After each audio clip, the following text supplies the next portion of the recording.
One, two, three. I just had lunch with a friend who's in charge of marketing for a global business that has 5 units around the world. He just got back from the UK, where the agency assisting the division there is putting together a new website. On this website, they have the logos for LinkedIn, Facebook, and Twitter. My friend wants to know what role social media should play in this B2B business where in one of the divisions they only have 4 customers. I asked him, well, what is the key marketing challenge you're seeking to address and what problem are you seeking to solve?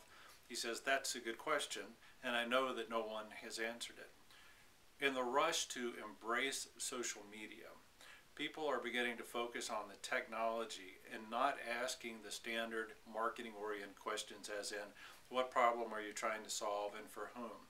What I suggested to him, and what seems to make good sense for any B2B company particularly, who is seeking to explore social media, to first do something like subscribe to Radiant 6, to monitor the social space. Now, you say that makes common sense, and that is indeed true. It is only common sense.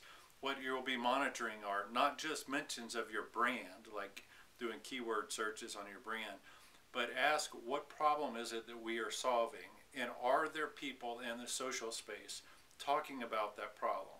If you're selling plated armor for military equipment, for instance, are there really people online on Facebook and on Twitter talking about armory needs for military vehicles? If there are those kind of conversations going on, well then maybe you would be on Twitter or Facebook. But monitor not only your brand mentions or your competitor mentions. Social media isn't just for competitive intelligence, but look to see if your customers are there. Look and see if there's anybody talking about your problem on social media before you dive in. A good rule of thumb question to have in mind is, to sort of give you balance to this whole social media craze, is ask this: what's the worst thing that could happen to us if we are not on social media?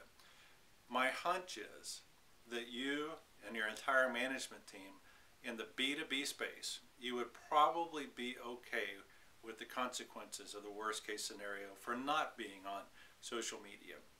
And if you're on social media next year and not this year, will that really hurt you? Now, obviously, I'm very much a social media enthusiast. I think it's an incredible thing.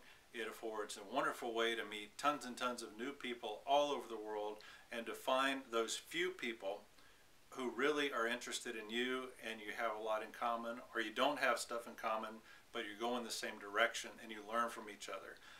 That doesn't mean that social media is for everyone at all times in the same way.